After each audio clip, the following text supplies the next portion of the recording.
Blind justice, justice for all, equal opportunity under the law. These are ideals that we cherish as Americans. And we've learned that the law is fundamental to our life together. The Constitution directs it, and we look to the Constitution as the guide for this law. But what really is the source of the law that guides and directs our lives together? Of course, many in the United States would agree that it's really the Constitution that's the source. We just kind of agree as a people and we say that's going to be the law.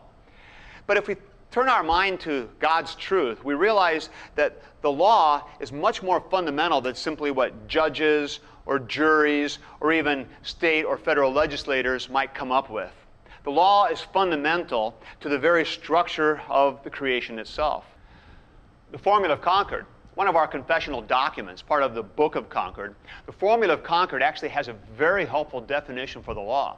The Formula of Concord tells us that the law is nothing more than the will of God for His creation. Now that's really helpful to us, because if we think about the law as being the will of God for His creation, it allows us to have a much more expansive and fundamental attitude towards the law.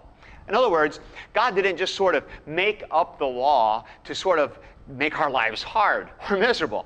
It's not as if God said, well, let's see, what kind of commandment should I have to kind of keep these people in check? Let's have one about the murdering, and we'll throw one about stealing, and we'll throw one in about adultery. That'll really make them miserable. This is not the way it happened. The law is, in fact, a reflection of God's purposes, His very desires and design for how the creation is supposed to work, how we're supposed to get along with each other. That's what the law is. So the law is built into, wired into the very fabric of the creation itself. It's part of the creation. The law is not something that's just kind of pushed on or somehow derives from somewhere else. The law is there as part of the very groundwork of what God made when He created. That's what I mean when I talk about natural law. Now, I understand the term natural law has been used in different ways throughout time. Some philosophers thought natural law was a foolish idea. Some fought hard against it. But I think if we understand natural law as simply what God has built into the very fabric of the creation, that's a good working definition. And it describes very well for us this fundamental idea of law as being the will of God that's simply enforced for all of us. Let me illustrate a little bit kind of how this works. Imagine that you were going to a baseball game and you had the task, maybe the privilege, of bringing along an international friend who'd never seen a baseball game before but had heard about it. And so you're at the baseball game and you're watching the game as it starts, and of course your friend is asking questions. He wants to know about how the game works, so you're going to teach him. So you say, well, you get 3 strikes. And he says, well, why 3? Well, that's just kind of how the game works. Okay, fair enough. So 3 strikes, 3 chances to hit the ball. And then, well, and if the ball doesn't go where it's supposed to, that's called a ball, and you get 4 balls. Oh, why 4? He wants to know. You get 3 strikes, why 4 balls? Well, that's just the way the game works. So then you're watching some more, and the guy starts hitting a bunch of fouls off, and he says, well, how many foul balls do you get? Ha, unlimited. And he says, what do you mean? 3 strikes, 4 balls, unlimited fouls. Who made up this crazy game? And by this time, you're probably getting a little frustrated, and the right response is, you know, that's just the way the game is. If you don't like it, go make up your own game. But that's the way the game is. If you're going to play baseball, those are the rules. You can fight against them, you can not like them, but that's the way it is. That's the way that it is with natural law. It's just the way that it is. Maybe you don't like it, maybe you hate it, maybe you're going to resist it, but you can't fight the fact. It's just the way that it is. It's helpful also to realize that I would argue that even the laws of nature, what we call physical laws of nature, are part of this natural law. Let's take gravity. I'm here on a roof with a watermelon. I'm pretty confident that if I drop this watermelon, it's not going to go up. 32 feet per second squared. That's gravity. It always does its thing, no matter what. Like it or not. So the fact that when you drop an object, it hits the ground, gravity, that's part of the natural law. The fact that an object in motion tends to stay in motion, that's part of the natural law. So in fact, there's really not a big distinction between natural law, as in laws of physics or laws of nature, and what I would call laws of morality. They're basically the same. Laws of morality and laws of physics are all coming from God, and they are all there directing how things are. Maybe you don't like it, but it's the way it is. I can decide, I don't like the law of gravity. I think it's a stupid law. I'm going to defy the law of gravity. But if I step off of a 5-story building, I'll hit the ground, whether I like the law or not. It's similar to God's moral law. I might decide, I think that law against adultery is ridiculous.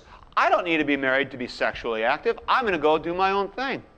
You can do your own thing. The consequences are built in. They will be there. Broken relationships, stress, all kinds of hurt, all kinds of personality issues, all kinds of grief comes when you violate God's moral code. It's just the way it is. It's not as if God in his heaven is looking down and saying, oh, there's a violator of my moral code, and starts throwing down lightning bolts. He doesn't have to. They're just built in.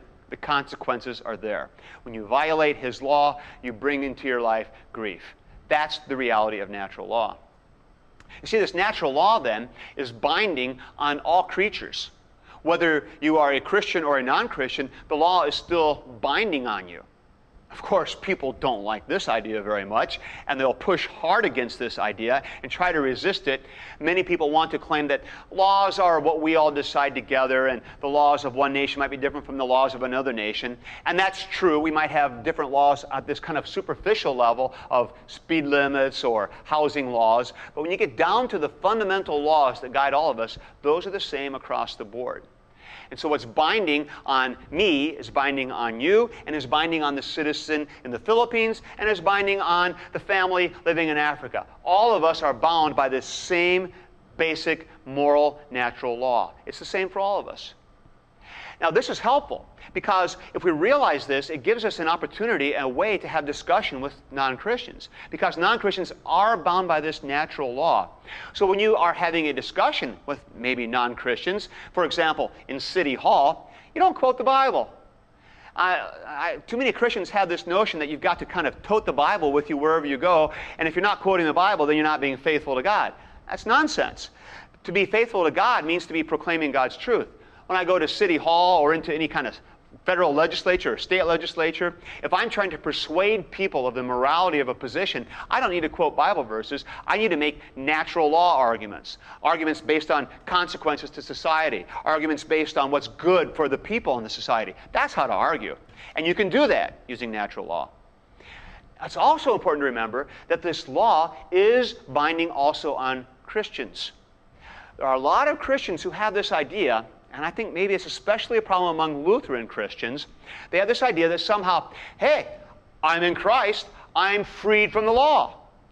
St. Paul talks that way. But what St. Paul means is that I am freed from the curse of the law. I am freed from the condemnation of not keeping the law. I'm not freed from the demands or the obligations of the law. Those are still binding. Always are. Because I am bound to this law. I am bound to what God expects of me. Whether I'm a believer or an unbeliever, I still need to live according to God's law, what God has established. And so we find this in truth as people live. Non-Christians actually find themselves conforming to God's will. Have you ever noticed how even unbelievers or even people who claim to, I don't believe in God, still conform to basic moral realities? They have a hard time getting away from it. I've wondered sometimes why people still bother to get married and have children, and yet they do. If you're going to live purely for the pleasure principle, it doesn't always make a lot of sense, but people can't quite get away from what God has built into them. Sometimes we call it instinct, that you're just kind of driven by this. And in fact, maybe instinct is a very good way to think about this. When wild animals do things we can't explain, we say, well, that's instinct. When the birds fly south, when the fish swim upstream, that's instinct. I think what that really means is those creatures are conforming to the will of the Creator. They're doing what they were created to do. So fish are being good fish, and ducks are being good ducks, and rocks that lie and get warm in the sun are being good rocks. Human beings, when they're being good human beings, are doing what God created them to do. They're fulfilling God's law. So non-Christians do it whether they want to or not, or whether they really have a desire to. It's just there. They are fulfilling those purposes. And Christians do it also with great intentionality. We do it when we conform to the natural law as it's articulated. We call it the Ten Commandments. Because really, that's what the Ten Commandments are. Ten Commandments are not this kind of list just for Christians. They are an expression of God's desires for His people, all people. So the Ten Commandments really are binding on all people, Christian, non-Christian, any religion. The Ten Commandments are normative because they're nothing more than an articulation of God's will, His natural law. It's just that simple.